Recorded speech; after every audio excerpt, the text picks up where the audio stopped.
Ganyan mo lang dyan. Good morning guys, nandito na ako sa trabaho. Ito na yung kangkong na niluto ko gabi. Ang kinuha ko sa fishing spot ng mga kwan. So ito na yung magiging almusal ko guys. Nadobo ko.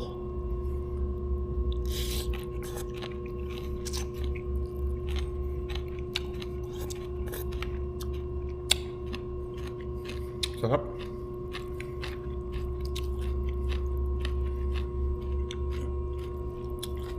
Pag hindi mo sinisira yung kalikasan, tamang biyayang mabibigay. Yung tubo lang dun sa may gilid-gilid to. Kangkong. Luulan ba kayong ganito guys? Adobong kangkong. Panoorin nyo pala guys kung saan ko kinuha to ito. Mga Taiwanese dito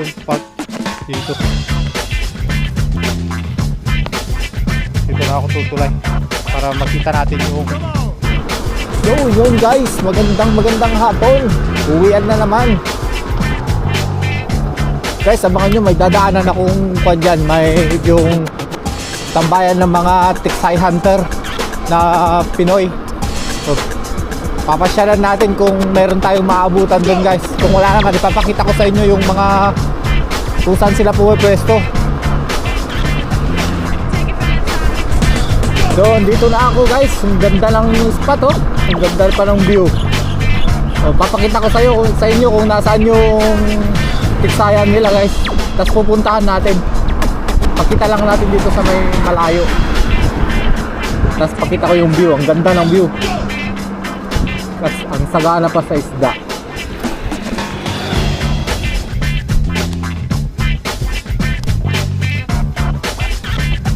Oo.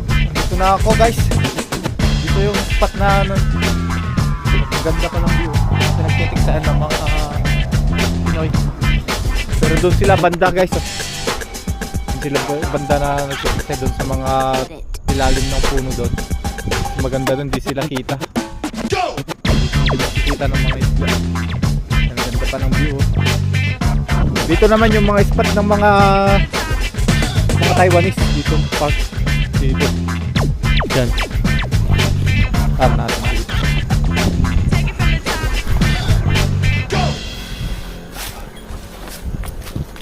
Tara natin guys. Dito may spot din dito. Part na to. Sino? Tapos dito papunta dito. So kagagaling ko lang sa trabaho guys. Dumiretso ako dito. Baka sakaling may mga kababayan tayong nagtitiksa dito. Mabidyoan ko sana pero wala. Bukas pa siguro yun. Day off. Yan. Dito guys. Pwede ka ring dumaan dito guys oh. Yan. Dito na ako dadaan siguro papunta sa gitna. Yan. Yan oh. Ang daming lamok. Yan yung view. Ang ganda. Bari reserva ng parang barangay dito ito guys. Yan. Dito na ako tutulay para makita natin yung kondyan, yung spot ng mga nagtitiksay. Yan o, meron pa rin namimingwit doon o. Magpailaw pa. Yan.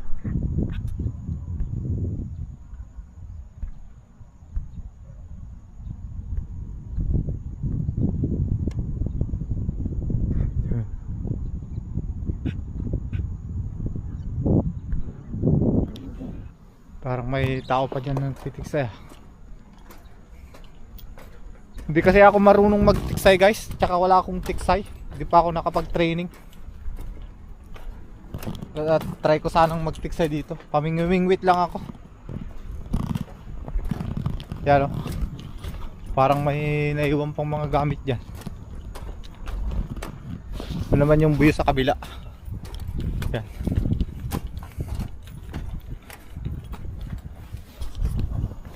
Parang may mga tao pa dyan ah. May kanya. Yun.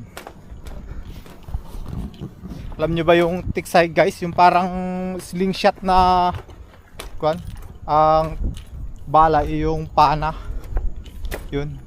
Tapos may tali na sa dulo at may yung reel para pagka may isda pwede mong hilain kahit kuan, para makuha mo yung nahuli mo, napanaan mo.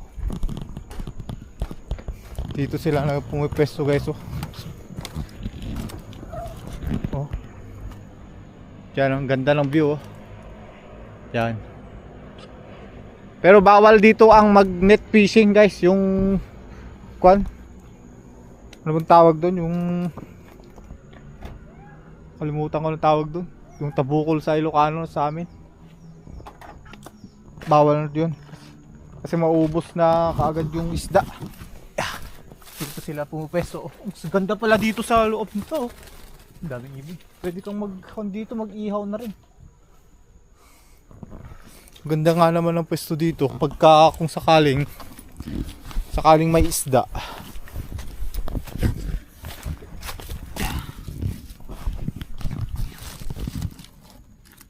Yan, kung sakaling may isda, ganyan mo lang dyan.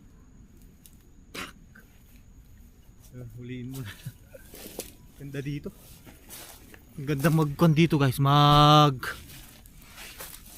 Mag-picnic. Malilim siya. Oh, makakon na dyan sa loob nito.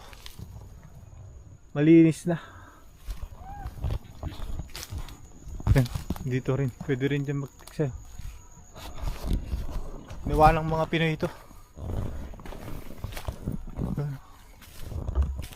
Mga ipil yung kahoy.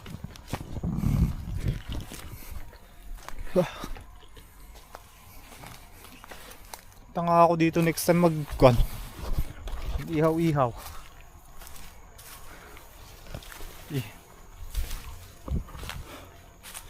Sugog. Aray ko. Masagana yung kwan nila dito guys. Ang daming kwan. Aray ko. Yung ilog dito ay yung lake nila. Ay, may kwan din. May ibon dun. Yung puti dun. Pato ata. Yan o. May puti dun na kwan. Pato ata yan. Pero pinagbabawal nila yung kwan dito guys. Maghuli rin ng mga isda. Ay, isda tuloy. Pinagbabawal nila yung maghuli ng ibon dito. Yun ang bawal na bawal. Yung isda po pwede pa. Pero yung ibon, bawal na yun. Pero din sila dumadaan. May view deck kasi diyan. At kagandaan naman yung mga bumibisitang Pinoy dito. Hindi sila napapabaya. Yun, hindi sila nag-iiwan ng mga basura. Yun ang maganda. Para mapanatili natin yung kalinisan dito. Pag nakal ng mga pulis yun, yung mga otoridad dito, pagbawal na kayo. Maganda yung ma-maintain yung kalinisan dito. Yan. Galing ko sa trabaho guys, kaya may bag pa akong dala-dala. Yan. Yan. Ito na yung tama ba itong dinadaanan ko? Parang ako lang ang dumaan dito ah. Yan, may daanan dyan. Oop. Ang dami ng bulaklak yung kuwang ko. Pantalong ko. Ang dami oh. Yun. Yun. Guys, titignan ko kung may kangkong pala dyan. Kukuha ako. Pang adobo ko. Lutuin ko bukas ng hapon. Baunin ko sa trabaho. Kukuha tayo kahit konti lang. Para hindi masayang yung pagpunta natin dito. Yan.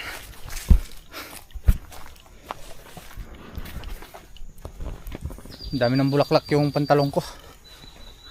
Kaya lang Tsigaan ko na lang tanggalin mamaya. Ay, bukan pa sila dyan. Ito yung sinasabi ko, bawat lake dito sa Taiwan guys, ginagawa nila ng pagjagingan. Daming nakapit sa bukan ko. Hirap na magtanggal niya ng sauce. Pero pagjagingan yan, paikot. Hanggang doon. Sa taas na. Wag lang doon sa dinaanan ko kanina. Kanyang separate lang yun. Diyan o. Dami ng kanyang kwan ko ah. Aray, kate. May kanya-kanya ng kwan dyan. Pwesto, may pwestuhan dyan. May pwestuhan dyan. Dito ko nakilala yung Texay Hunter na kwan. Dito sila pumipwesto.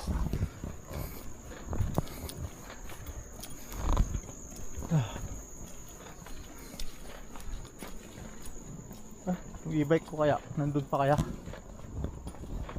Sana nandun pa. Yung motor ko, ay yung e-bike ko. Para naman kukuha siguro. CCTV naman niya. Ang kate ng pa ako. Daming pumasok na bulaklak. So yun guys, kukuha ako ng kangkong dyan. Balitaan ko na lang kayo mamaya.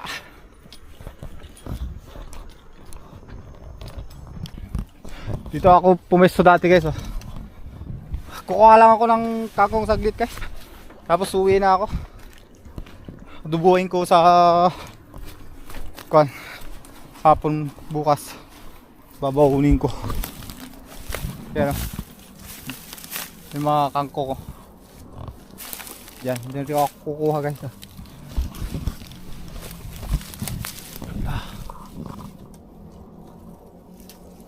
Nagulan ba kayo ng adobong kangkong guys?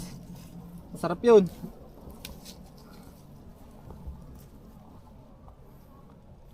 Kung wala kang kasahog-sahog na karne, o ano man, basta solo, masarap yun. Yan o.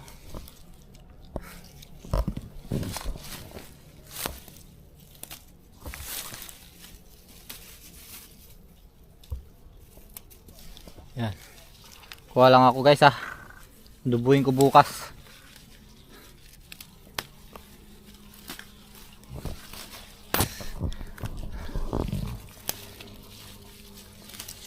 Yan.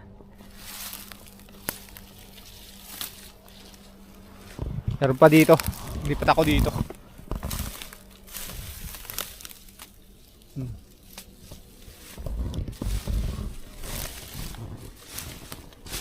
Yan. Yun. Kunti lang guys. Balik ako mamaya guys ha. Kuha lang ako.